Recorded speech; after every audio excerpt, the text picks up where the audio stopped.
4 milliards de dollars. C'est le montant estimé des dégâts que l'Ukraine a infligés aux défenses aériennes russes en un seul an, 2025.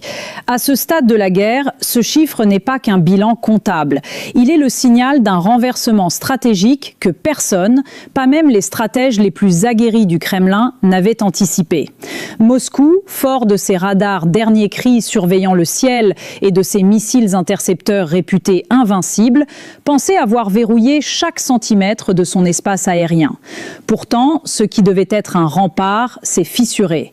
Les brèches se sont multipliées. Des drones ukrainiens traversent aujourd'hui des couloirs ouverts dans la défense russe, frappant dépôts de munitions, usines, raffineries et bases à des centaines de kilomètres des lignes de front. Chaque impact n'est pas seulement une explosion, c'est une faille de plus dans la carapace que la Russie croyait impénétrable. Comment une armée en sous-nombre, sous pression depuis des années, a-t-elle pu démanteler le réseau de défense aérienne le plus dense du continent eurasiatique? Que s'est-il vraiment passé derrière les chiffres, les communiqués et la propagande? Le prix de l'immunité aérienne russe vient d'être révélé, et il est bien plus élevé que quiconque l'imaginait. Ce type de question hante tous ceux qui suivent la guerre au plus près. Si c'est aussi le genre d'analyse qui vous passionne, prenez un instant pour vous abonner, aimer et partager vos réflexions en commentaire. L'échange qui naît ici est souvent aussi riche que l'enquête elle-même. Avant que l'équilibre ne bascule, la Russie affichait une confiance quasi absolue dans la solidité de ses défenses. Dès le début de la guerre, en 2022, chaque missile ukrainien était systématiquement intercepté ou, au pire, repoussé à la périphérie. Moscou disposait de stocks considérables de radars, de batteries S-300, S-400, Tor, Pantsir et Buk. Chacune de ces plateformes coûtait entre 10 et 100 millions de dollars pièce. Mais la profondeur des réserves russes rendait toute perte absorbable. Pour le Kremlin, le ciel russe était un sanctuaire et le resterait. Cette assurance n'était pas infondée. Même en 2024, la Russie pouvait encore déployer de nouveaux systèmes sur plusieurs fronts, protéger ses grandes villes, déplacer des radars spécialisés de la frontière finlandaise vers le sud, sans jamais laisser de vide critique. Les commandants russes savaient perdre, de temps à autre, une plateforme ou deux. Cela ne menaçait en rien la continuité de la défense. Mais une variable discrète s'est mise à évoluer. Lentement d'abord, puis irrésistiblement. L'Ukraine, longtemps cantonnée à la défensive, a commencé à changer de doctrine. Ses premiers succès contre les radars russes étaient sporadiques, presque anecdotiques face à l'ampleur du dispositif adverse. Mais chaque coup porté, aussi modeste soit-il, entamait la masse de réserves qui fondait la certitude russe. Ce que personne ne semblait voir, c'est que chaque brèche ouverte, même modeste, aurait un effet cumulatif sur la capacité de la Russie à se défendre partout à la fois. Cette confiance, patiemment bâtie, allait être testée bien au-delà de ce que prévoyaient les scénarios moscovites. C'est au fil de l'année 2025 que le processus s'accélère brutalement. Les rapports remontent. Des dizaines de frappes coordonnées visent les radars d'alerte précoce, les plateformes de lancement, les batteries anti-aériennes. À 4h17 du matin, au cœur de l'hiver, un radar 9S-32M du système S-300 explose dans la région d'Astrakhan. 12 minutes plus tard, c'est un site de maintenance de missiles balistiques qui est soufflé à Kapoustine. Au mois de mars, l'Ukraine frappe un lanceur mobile S-400 Triumph et détruit un Buk M3. Rien qu'au premier trimestre 2026, plus de 40 frappes confirmées, dont 25 sur des radars et 19 sur des plateformes de lancement. L'analyste Clément Molin en dresse la liste. 6 systèmes Buk, 5 Tor, dont le très rare Tor M2DT conçu pour l'Arctique, 5 Pantsir S1, 2 Ossa valant plus de 10 millions de dollars chacun, un drone FPV ukrainien transportant une ogive de 100 kg neutralise un Pantsir sur un châssis biélorusse MZKT 7930, jusque-là jamais vu au combat.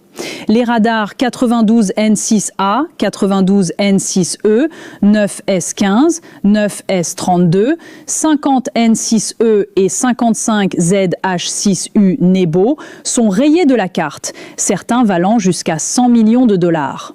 À chaque fois, la Russie perd bien plus qu'un simple équipement.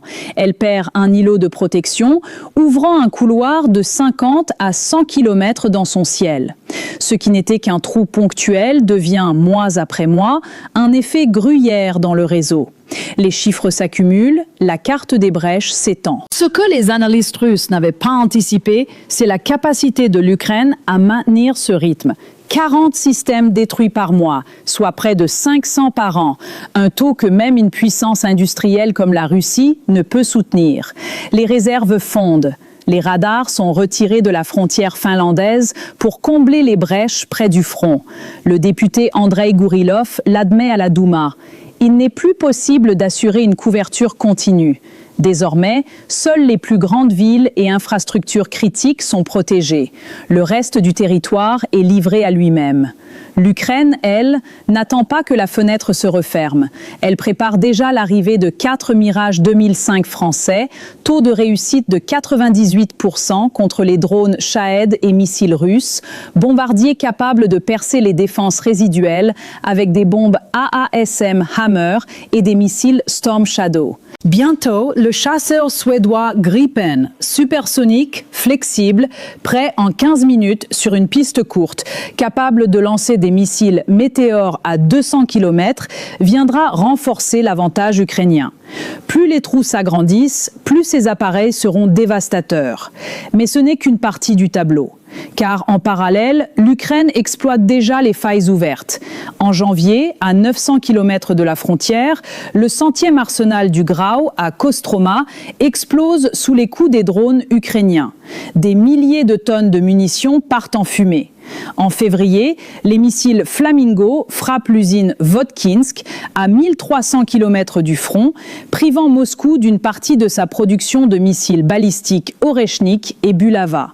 En mars, l'usine de microélectronique Kremny, pilier de la fabrication des puces pour Iskander et S-400, est touchée par 7 missiles Storm Shadow. Chaque site détruit, chaque dépôt anéanti, réduit la capacité de la Russie à se défendre ou à attaquer. Les corridors ouverts dans le ciel permettent à toujours plus de drones et de missiles de traverser le territoire russe, forçant les commandants du Kremlin à choisir entre sacrifier des régions entières ou exposer leurs infrastructures les plus précieuses. À ce stade, il serait tentant de croire que la Russie n'a plus de défense. Mais ce serait une erreur d'analyse, car malgré des pertes colossales et un rythme d'attrition inédit, Moscou conserve encore un réseau dense, produit de décennies d'investissements militaires. Les usines tournent, certes sous pression, et des systèmes continuent d'être livrés. Selon le Royal United Services Institute, la structure hiérarchique russe et la masse de ses entités subordonnées garantissent encore une certaine résilience. Parfois, les radars et batteries russes parviennent à intercepter des essaims entiers de drones ou à abattre des missiles de croisière. Mais l'Ukraine s'adapte. Elle commence systématiquement ses offensives en saturant les défenses adverses par des nuées de drones peu coûteux, forçant les opérateurs russes à gaspiller leurs munitions avant que les véritables missiles ne frappent. Le coût d'un drone ukrainien détruisant un radar à 100 millions de dollars est dérisoire en comparaison. La logique d'usure joue en faveur de Kiev, qui peut produire en masse ses armes sans se ruiner. Un piège s'est refermé, mais il n'a pas été posé tout de suite à découvert.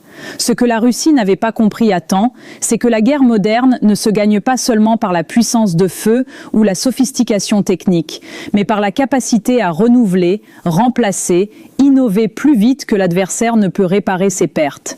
Les sanctions occidentales, en empêchant Moscou d'accéder aux composants électroniques clés, aggravent le problème. Les ingénieurs russes, privés de logiciels comme Altium Designer ou des circuits imprimés de Rogers Corporation, voient les chaînes de production ralentir. Les pièces manquent, les délais s'allongent, la cadence s'effondre. Ce n'est plus qu'une question de perte directe, mais de capacité à soutenir l'effort de guerre dans la durée. L'Ukraine, elle, semble déterminée à exploiter chaque faiblesse, chaque trou, sans relâcher la pression. Ce choix ukrainien, accélérer le rythme des frappes, viser en profondeur, neutraliser les défenses plutôt que de chercher des victoires spectaculaires, a redéfini le tempo du conflit. Ce n'est plus une guerre d'attrition classique, c'est une guerre d'érosion stratégique. Les sociétés de défense russes paient le prix fort, incapables de livrer assez vite pour remplacer ce qui est perdu. Les populations civiles, loin des lignes de front, découvrent que l'immunité promise par le Kremlin n'existe plus. Chaque nuit, le vrombissement des drones et les explosions sur des sites industriels autrefois intouchables rappellent que la Russie est désormais vulnérable à une échelle inédite. La pression monte, la fenêtre de réaction se réduit et le choix du Kremlin se résume à une équation impossible. Protéger Moscou ou l'industrie militaire, sacrifier une région ou une autre, accepter la destruction ou le risque de mutinerie. La dynamique qui s'installe n'a pas de précédent récent. Ce que les analystes retiendront de cette séquence n'est pas seulement la liste des équipements détruits ou la somme des milliards envolés.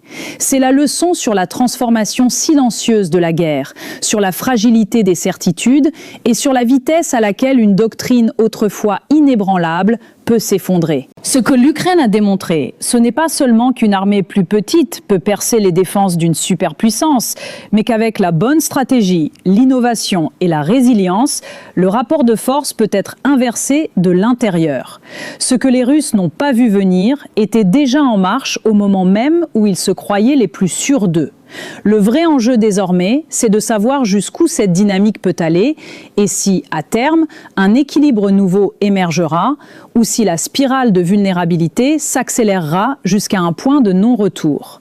La question que je me pose et que je vous pose est celle-ci. La Russie peut-elle aujourd'hui s'adapter assez vite pour refermer les brèches ouvertes dans sa défense ou bien l'écart va-t-il se creuser irrémédiablement ? Partagez votre analyse en commentaire, car c'est souvent dans la diversité des points de vue que l'on trouve les clés des crises à venir.